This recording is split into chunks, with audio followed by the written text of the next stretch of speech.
Hiya, I'm Natus in my home studio in London. I'm just going to go through a couple of things in my new sort of orchestral drum and bass track in the Forest of Dreams.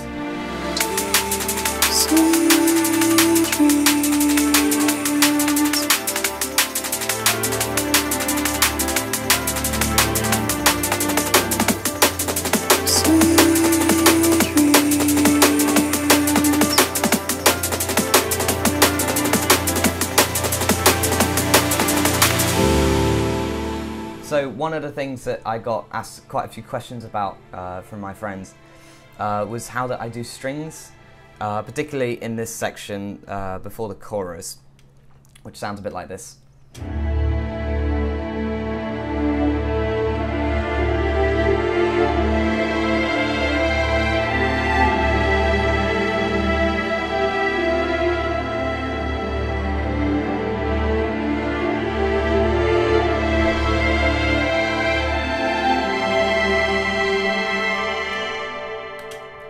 And so the way I did this was basically using this slightly more classical technique called canon, which is quite common as a way of sort of building up tension, and obviously that's what you want to do before a drop.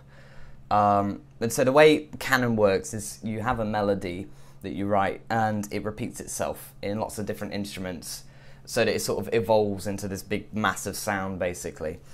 And so what you want to do with that is you want to try and write a melody that when you repeat it, it sort of creates thirds and sixths and nice intervals rather than all dissonant ones.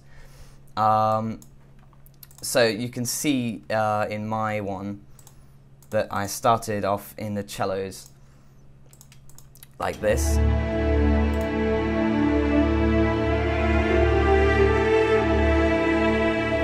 And then I added in the violas.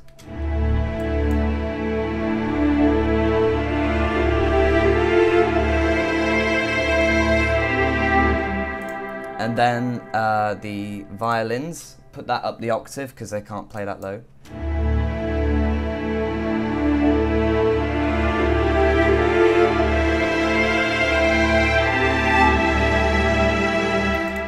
And then it comes down into another set of cellos after that.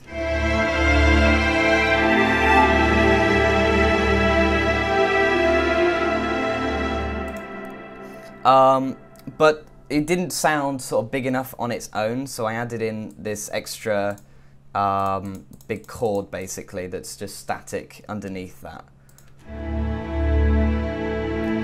It's just made on fifths, so it doesn't actually say anything about the piece or anything. It just sort of sits there underneath everything else that's going on. So that's for the pre-chorus. Another thing that a lot of people wanted to ask me about was how I do chord progressions, which is basically the one for this track. It sounds like this.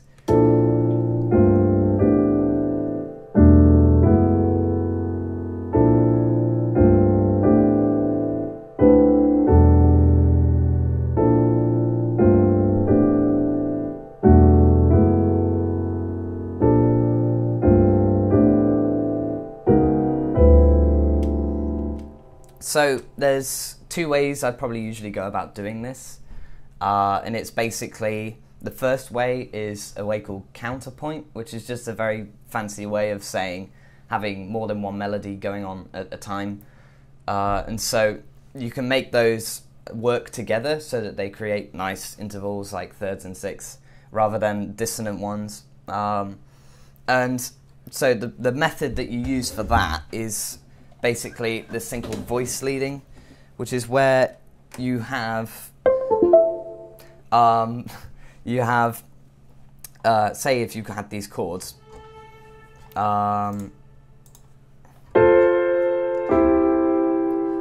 each note sort of leaps to a note quite far away from it, and so a smoother way of doing it would to make sure that notes only move maybe a note away or like a minor third at most. So a better way to do that would be still the same chord, but the voices just move a bit smoother.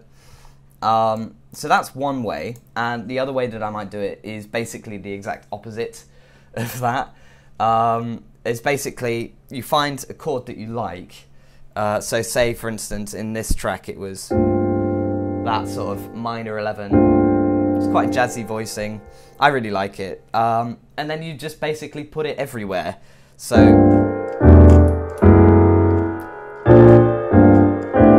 like that. It's very easy. There's no real work involved.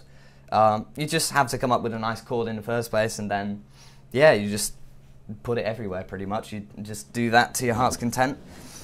But that can get a little bit boring after a while because it doesn't really change much. So the one way that you can kind of jazz that up a little bit is with a much more interesting bass line.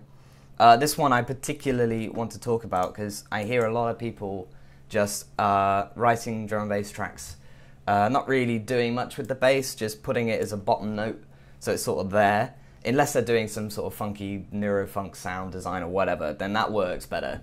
But just for like liquid rollers like this, having a much sort of stronger, more active bass line really helps make the chords sound more interesting, basically.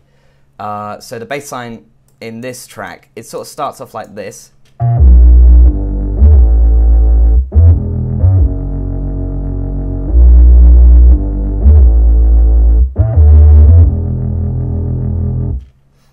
Which is quite, it's not that active, but once you've heard the chord progression once, and it starts to repeat, then the bass line gets more interesting.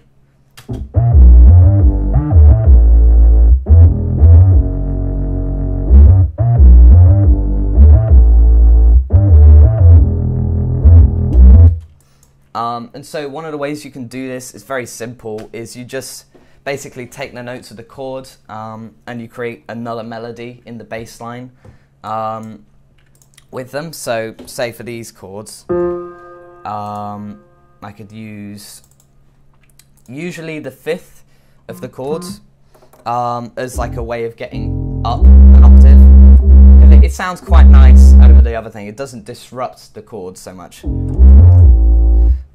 So yeah, you can just create a smooth flowing bass line with just even only these perfect intervals. But then you can also add other things like sevenths, like that, or the thirds, you know, anything that makes it move a bit more. So yeah, that's basically all the sort of musical things I want to talk about in this track. Yeah, so this has been In the Forest of Dreams. It's coming out on Med School on the 27th of April. Keep posted. If you want to find out a bit more, there's social media links in the description. Peace.